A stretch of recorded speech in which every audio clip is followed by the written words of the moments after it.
Assalamualaikum warahmatullahi wabarakatuh. Selamat pagi, salam sejahtera bagi kita semua. Shalom, Om Swastiastu, Namo Buddhaya, dan salam kebajikan. Kegiatan 1, wirausahawan di sekitarku. Saya, Prima Kusmawati atau Prima, kelas 10-4 akan memaparkan ulang materi yang telah disampaikan oleh beberapa narasumber yang telah dihadirkan di SMA Negeri 2 Pati pagi tadi. Tema yang diusung dalam proyek P5 ini yaitu kewirausahaan, menanamkan jiwa usaha berbasis potensi lokal.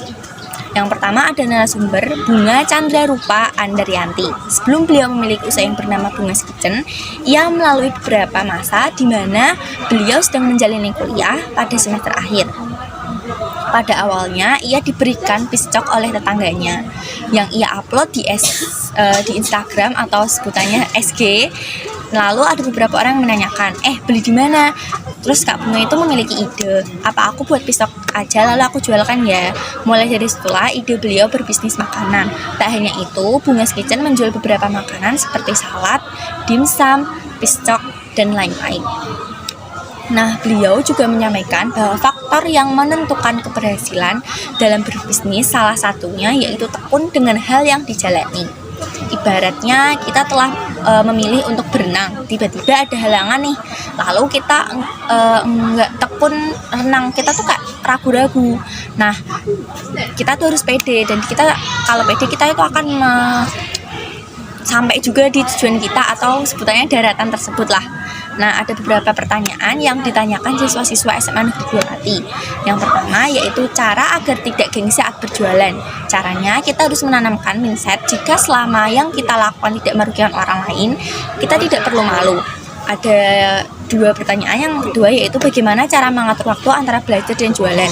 Pada saat weekend kita itu bisa open pre-order dulu dan membuat orderan, atau bisa juga pada saat pulang sekolah kita bikin orderan yang telah dipesan oleh customer. Yang kedua ada narasumber Iva Uri Abelintia. Beliau memiliki usaha catering makanan. Tidak ada perjalanan yang mulus, semua diawali dengan hal yang sederhana. Sebelum ia terjun ke dunia bisnis, ia merupakan seorang pegawai atau SPG di PT Sari Husada. Beliau berkata, sebelum ia menjadi bisnis catering, ia mengalami beberapa perubahan atau perbedaan. Sebelumnya, jam kerja ia itu tetap. Kalau sesudah memiliki bisnis catering, jam kerjanya lebih fleksibel. Nah, ia memulai usahanya dengan berjualan bakpao, mendoan. Lalu ia berusaha mengembangkan sedikit demi sedikit hingga menjadi catering yang saat ini. Ada beberapa tips yang ia ajarkan jika ingin membuka bisnis. Yang pertama, mulai bergerak. Jangan ragu dalam memulai langkah, karena Tuhan memerintahkan kita untuk usaha. Masalah hasil itu adalah urusan Tuhan sendiri. Yang kedua, kenali potensi diri. Berbisnis dengan hal yang kita sukai membuat kita lebih dekat dengan kesuksesan. Yang ketiga yaitu berproses. Yang keempat, upgrade diri. Sesungguhnya hidup adalah belajar. Kita dapat belajar dari siapapun, bahkan bisa belajar dengan pengalaman kita sendiri sebelum-sebelumnya. Selanjutnya yang kelima yaitu perluasan jaringan dan kolaborasi. Hal ini akan membuat kita dapat melengkapi hal yang tidak kita kuasai. Yang keenam, peka dengan kebutuhan market. Yang ketujuh, bersyukur. Dari semua tips yang penting, bersyukur adalah hal yang paling penting. Bersyukur yaitu menikmati atau kita itu merasa cukup dengan hal yang kita miliki. Setiap langkah membawa pengalaman dan setiap kesulitan adalah peluang untuk tumbuh. Begitu saja yang dapat saya sampaikan. Mohon maaf jika terdapat banyak salah kata ataupun salah perbuatan. Terima kasih. Wassalamualaikum warahmatullahi wabarakatuh.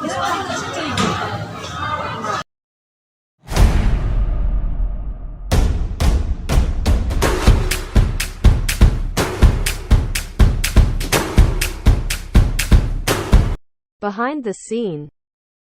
Namo Buddhaya dan salam kebajikan. Cepet deh.